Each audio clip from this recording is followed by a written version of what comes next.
Taking a look at some early average draft position right now on Fantasy Football Today in 5.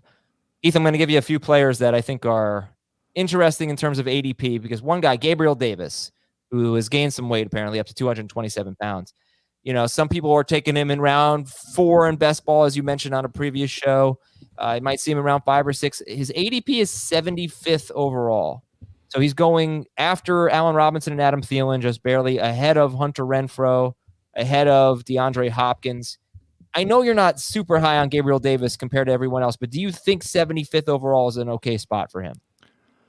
I have him 76th overall, so I think it is a perfectly fine spot. Now, I've talked about this before.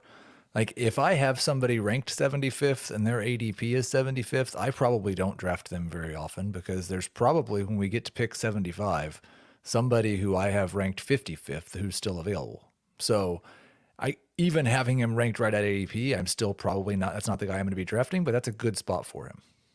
How about Kareem Hunt? He's going just after Gabriel Davis, 76th overall. How much separates Kareem Hunt from A.J. Dillon, who's being taken 64th overall? So you can wait an extra round and get Kareem Hunt.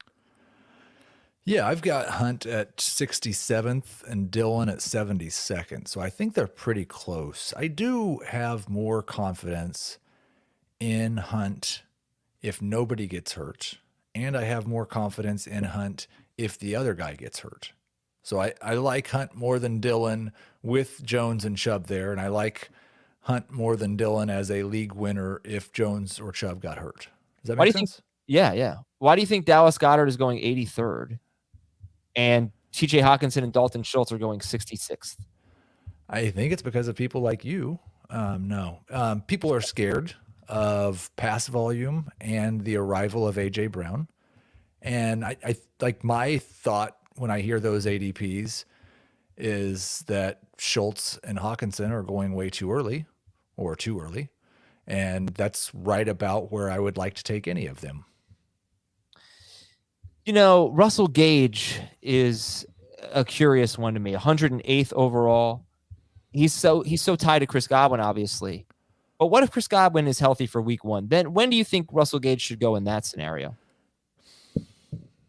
I would say, because I'm not projecting an extended absence for Godwin, and I've got Gage right around this. So I would guess if Godwin's ready for week 1, Gage is now going round 11 or round 12, and I will still like it. There's enough pass volume in this offense to support a couple of number 1 wide receivers and a number 3 wide receiver, especially since there's no Gronk. Do you think it makes sense that Trey Lance is QB 14 and Justin Fields is QB 17? I do not. I have Fields slightly higher. I understand why people prefer Lance, but regardless, I think they should go almost back to back. They both have very low floors and very high ceilings. Do you think Derek Carr should be selected ahead of Kirk Cousins? That is what's happening in ADP anyway. No, I'm the anti-Derek Carr guy, as people will remember from earlier. Yeah. And somebody on Twitter keeps reminding me. I would much rather have Cousins. I think Cousins is a better quarterback, and Cousins has a better situation.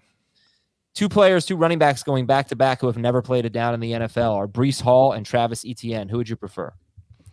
I do prefer Breece Hall simply because I've not heard anything yet, at least, that anyone thinks Travis Etienne is actually like a full-time feature back. Everybody talks about him as a gadget player, and those can be valuable, but Breece Hall's upside is a top 5 running back in the NFL.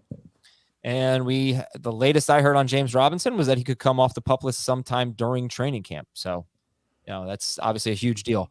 All right, that's it for Fantasy Football Today in 5. A quick look at some early average draft position. For Heath Cummings, I'm Adam Azer. We will talk to you tomorrow. Jacob Gibbs joining us with player profiles on Fantasy Football Today in 5.